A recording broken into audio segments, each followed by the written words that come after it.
box stores, 4 walls surrounding tens of thousands of square feet of the things we love to buy.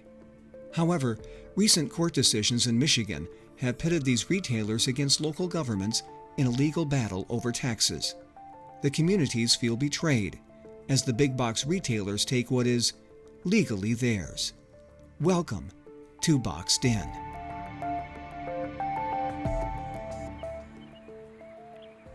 The controversy began in 2010 when the Michigan Tax Tribunal ruled this Target store in Novi should be valued as if it were out of business or a dark store.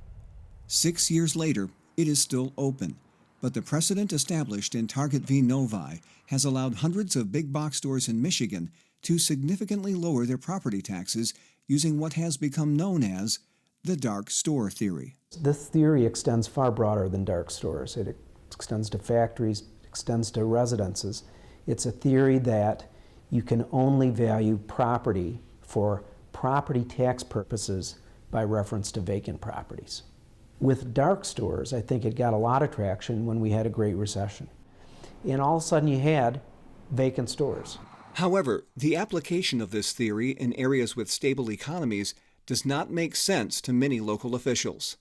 I know they just held their grand opening, their ribbon cutting. I know they just opened. I know you ran infrastructure there. I know you've got your police department already responding to the retail fraud complaints that are pouring in. I understand that there's traffic congestion. I understand that you have to deliver other government services, but you need to tax that as if it's still vacant land, because that wouldn't be fair to these poor big box corporate entities. Come on.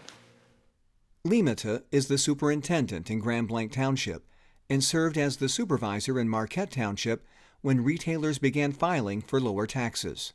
You take a Lowe's in Marquette Township that costs $10 million with land and improvements, and the Michigan Tax Tribunal rules that it's worth $3 million, you're basically saying that it's the same value as the dirt that it was built on. That's a tough one to swallow. In the case of this Costco in Kalamazoo County, the value of dirt wasn't low enough. According to county records, Costco paid $5.5 million just for the land the store now occupies. And after it spent an additional $12 million to build a new store and parking lot, Costco appealed to the tax tribunal to have its true cash value lowered to $4 million. When the township of Oshtemo presented a legal challenge, Costco withdrew its appeal and settled for a true cash value of $8.75 million. Despite the objections from local units of government, the chief judge of the Michigan Tax Tribunal says he and his colleagues are simply following the law. Nobody's got a bias. Nobody's been told what to do. There's been some discussion I've seen about that some chair told everybody they had to write a certain way. That's never been the case as long as I've been involved in the tribunal. We look at each individual case and we try and apply whatever we get out of that case to the law. Lasher, who used to represent local governments before the tribunal, says the reason property owners are winning is simply because they can afford a better legal team. The real issue here is the inability of townships or municipalities to financially defend the assessments. And that's the real issue. There's a real inequity in the way the financing of appeal defense really occurs. Legally lopsided or not, former tax tribunal chief judge Jack Vancouvering feels the dark store theory has pushed the current tribunal too far from traditional assessment policy. We are in the land of entire hypotheticals where vacant property from almost anywhere is now the measuring stick for value in Michigan. The hypotheticals Vancouvering is referring to are based on the premise that big box stores are built to suit and not meant to be sold or leased. Following this logic, the assessed value must be based on the assumption that the big box will be of no value to any other retailer if the owner of the store decides to sell it. But Vancouvering is quick to point out that the issue of functional obsolescence was already settled in Meyer v. Midland in 2005 when he was the chief judge at the tax tribunal. The bulk of the store, the big box, the curbing, the sidewalks, the pavement, the utility, water, sewer, all of that was completely suitable to the market and had a market value. So I look at that as an aspect of how to value any store. Julie Brixey is the treasurer for Meridian Township near East Lansing and says this Home Depot has been right at home in an old Myers Source Club store since 1997. It was a very good reuse of a perfectly good building for Meridian Township. But then ironically, Home Depot came in and said, oh, we can't possibly resell this, when that's how they're there. They're there in exactly that type of a reuse of a building. Of course you can reuse these buildings. There's no reason why you can't reuse them. It's just completely manufactured and a made-up argument. Home Depot would later go on to have the true cash value for the Meridian Township store reduced to $4.6 million. They paid $6.3 million for the store in 1997. In certain circumstances, Brixey agrees with the dark store theory. In some communities, they probably don't sell because there probably isn't a market there, you know. And so then after the store is gone and it's not selling, well then that's evidence that it should have a lower tax rate. But when it's open and it has thousands and thousands of customers coming in every single day, to be comparing it to a dark store is ridiculous. It's absolutely ridiculous. The Michigan Chamber of Commerce feels these appeals and rulings are justified. A number of businesses in Michigan believed they were overassessed on their real property taxes. So, like any taxpayer, they have the right to challenge those. They legitimately challenge those, and the Michigan Tax Tribunal has, by and large, sided with those taxpayers and said, yes, indeed, you were overassessed. Anyone that feels they've been overassessed should challenge those. The courts may or may not side with them, but no taxpayer in Michigan, whether it's a business, a large or small, or a homeowner, or an industrial taxpayer manufacturing, should be expected to pay more than what is uniformly required in Michigan. According to a survey conducted by the Michigan Association of County Treasurers, local governments have already returned an estimated $200 million back to businesses through dark store appeals. And with Proposal A capping the annual increase in taxable value to the rate of inflation, local governments will lose hundreds of millions more in the years to come. And that is of great concern to Marquette Township Manager Randy Gerard. If this continues and we have more and more and more businesses taking advantage of this loophole, if it's not stopped, if it's not plugged, if the taxation issue isn't resolved in the state, we will, in the not too distant future, within 2 to 3 years, not be able to maintain our infrastructure. And that is not in anybody's best interest. Services have already been scaled back in Marquette County with the closing of the youth home for troubled young people. And the public library has cut back on hours and staff. I don't think that right now what people see at the library is sustainable, not with all of these challenges to its funding. And that's very sad for me because in 24 years we did a lot. We won a national award. We were one of the best libraries in the country, and now it's just on a downward spiral. There's no way it's going to be the library in 5 years that people saw 5 years ago. While smaller communities like Marquette have been hit especially hard by dark store decisions, a spokesperson from the Michigan Retailers Association says local governments have the ability to solve the funding problem.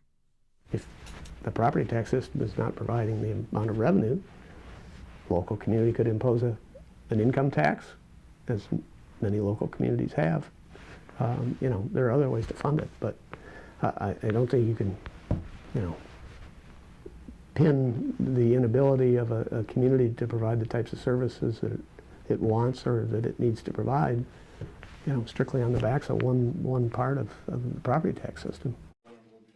But a citizens group in Marquette County feels increasing taxes on residents is simply shifting the tax burden. If these corporations aren't paying their fair share, then other people are making up the difference. The residents of the communities, the working people of the communities are assuming a greater responsibility than they should.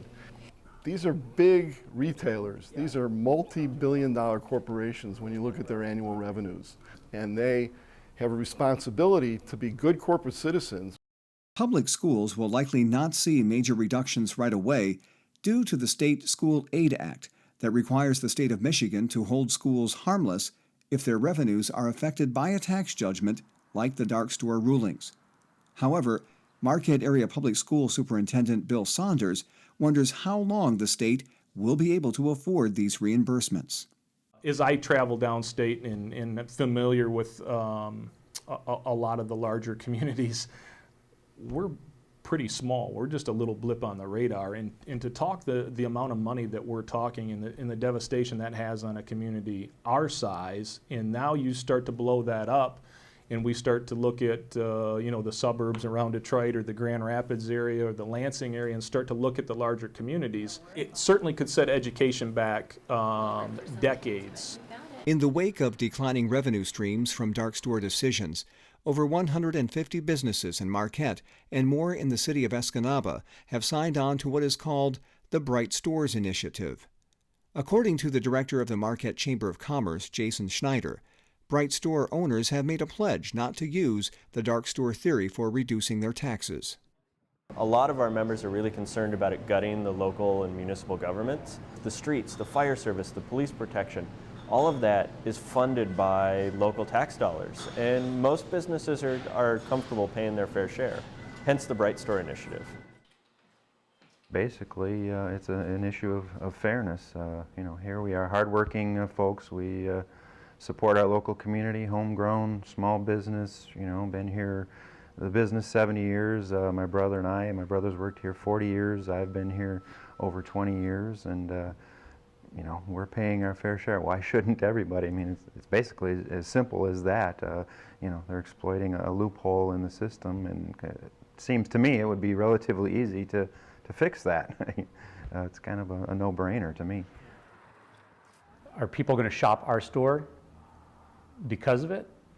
No, probably not. I hope they would, but we didn't do it because we thought that would gain an edge. People shop our store because of who we are, not necessarily what we are. That's just a bonus. Nobody's going to tell me that because I'm loyal to you guys. So It's just, it doesn't.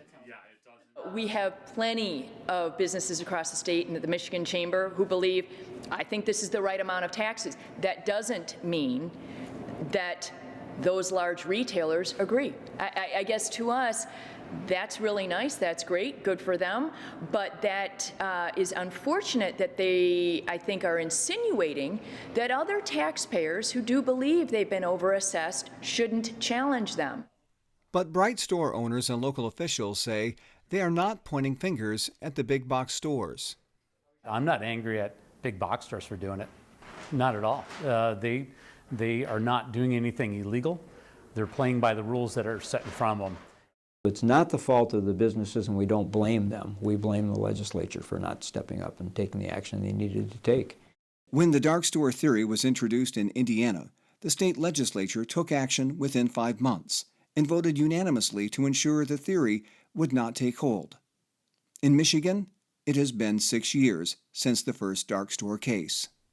State Representative John Keevala and State Senator Tom Casperson introduced legislation in 2015, and the first hearings on the dark store issue took place last December, featuring passionate testimony from Mayor Tom Lowry of Three Rivers. By state law, the commercial taxable value of a city must remain the same. So if you decrease it for one group of commercial properties, then everyone else has to pay more. That's unfair also. I, as a small retail shop, have to pay a higher level of taxes in order to support my competitor, and that's really unfair. 2 examples of a petition to Board of Review. Among those testifying was State Representative Dan Lowers, who spoke on behalf of his brother, who is a supervisor in Muzzy Township in St. Clair County.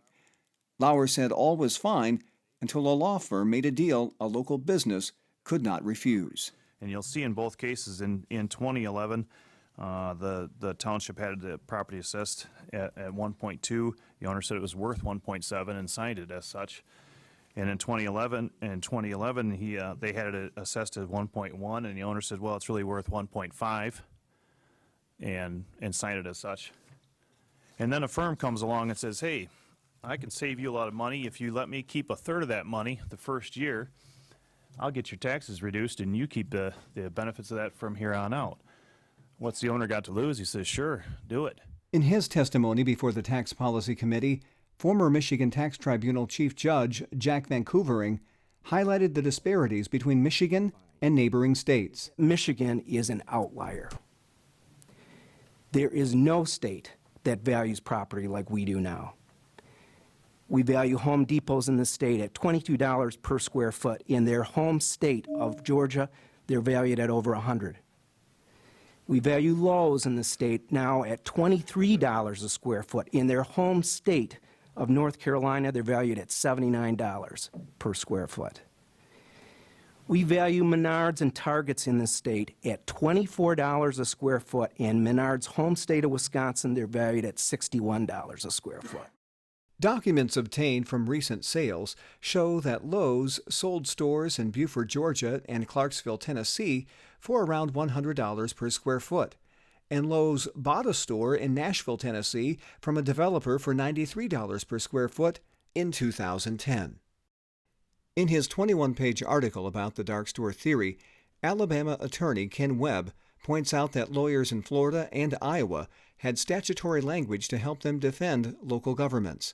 However, he notes, Lowe's found Michigan law very welcoming to its dark store challenges. He also writes, Michigan requires nothing short of a legislative fix. One part of that legislative fix came on June 8th. After years of inaction, the Michigan House of Representatives voted 97-11 in support of a bill requiring the tax tribunal to use all available methods when determining the true cash value of property. There are 97 aye votes and 11 nay votes. A majority of the members elected and serving having voted, therefore, the bill is passed. Chair recognizes. Chairman of the Tax Policy Committee, Jeff Farrington, addressed his colleagues prior to the vote. Decisions made by the Michigan Tax Tribunal have had a devastating effect on the resources of our local communities. In my time here, I haven't found any tax loopholes other than this one, let alone try to close it. That all changes today. House Bill 5578 truly addresses the closing of a dangerous loophole that, if not stopped, could affect many other properties and ruin the balance and effectiveness of our overall tax system. The bill's author, Representative David Maturin, also addressed House members before the vote. If Maturin's bill becomes law, he hopes it will restore appraisal methods used prior to the tax tribunal's adoption of the dark store theory. I think the tribunal in the last 6-8 years or so has taken a different path than what they had in the past, a different path than what most states take when they're adjudicating assessment appeals. Again, I've been in the assessing business, working for the Treasury Department, but I've also been a fee appraiser now for the last 30 years, and I would just like to see good, sound appraisal principles, good, sound, highest and best use analysis for both the comparables and the subject property to make sure the comparables are truly comparable. That's why we call them comps, because they're comparable. And right now, I don't think that that what is being used for comparison is actually the same type of property. Maturin says his bill will also offer specific guidance to the courts on deed restrictions. The deed restrictions are huge, and to simply say, well, the assessors didn't make a good enough case, when the cases I've looked at least they've put forth information, that says, hey, the comps the other side is using, they got all these restrictions on them, and then for the tribunal to kind of say, well, they really don't matter, or they didn't make a good enough case, so we're not going to pay any attention to those restrictions. I think is something that the tax tribunal should be doing. I mean, they're a valuation court. They're not just a normal court. They're a valuation court. And I think that, in my opinion, they've got an obligation to look at sound appraisal principles. And if they see something that should not be used as a comparable, then it shouldn't be used. Maturin is a co-chair of the House Tax Policy Committee and highlighted the issue of deed restrictions during a tax policy hearing. From this potential comparable has deed restrictions. Property will not be used for grocery store or supermarket, wholesale club, discount department store, pharmacy, any business whose principal residents are from the sale of alcoholic beverages, and then go further on to define, but not limited to, sale of dry refrigerated frozen groceries, meat, seafood, poultry, produce, delicatessen, bakery products, refrigerated frozen dairy products, grocery products. Well, I'm getting to that. Well, there's a little bit left. Selling a full line of hard and soft goods, clothing, cards, gifts, electronics, garden supplies, furniture, lawnmowers, toys, health, beauty aids, hardware items, bath accessories, and auto accessories. And it's good for 25 years. As a recognized appraiser former member of the State Board of Real Estate Appraisers. Do you think that's a good comparable to use for your relatively new, unencumbered store? It's not a good comparable, no. Okay. Would it surprise you that the ultimate use for that was light manufacturing? It wouldn't surprise me a Would it bit. surprise you that that's been accepted by the tax tribunal as a perfectly good comparable for a relatively a couple-year-old big box store? As I started my talk here, I think the current problem comes from bad comps, bad rulings, and the MTT stuck on a certain mentality. Unlike Indiana's legislation, Maturin's bill will not reverse decisions that have already been made. But Representative John Kivala still feels it is important to get the bill signed into law as soon as possible, because smaller chains like auto parts stores and restaurants are seeking similar tax reductions. You know, I remind people that this started with big box stores. And if people think it's going to end there, they're fooling themselves. However, a Michigan Court of Appeals decision in May indicates the tide may be turning. The appeals court ruled the Michigan Tax Tribunal's decision regarding the cash value of this Menards store in Escanaba was not supported by competent material and substantial evidence. The case has been remanded back to the tribunal with instructions to use the correct legal principles in determining the true cash value of the store. The appeals court ruling was cause for celebration among local leaders and Bright store owners in Escanaba.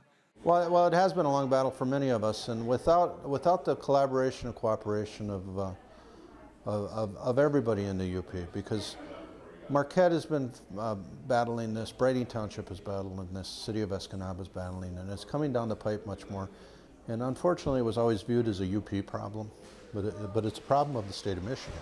What you have here is also consistent with the tribunal's constitutional role. Jack Vancouvering, who served as legal counsel for several Upper Michigan townships, credits the tenacity of UP leaders and citizens for progress on the dark store issue.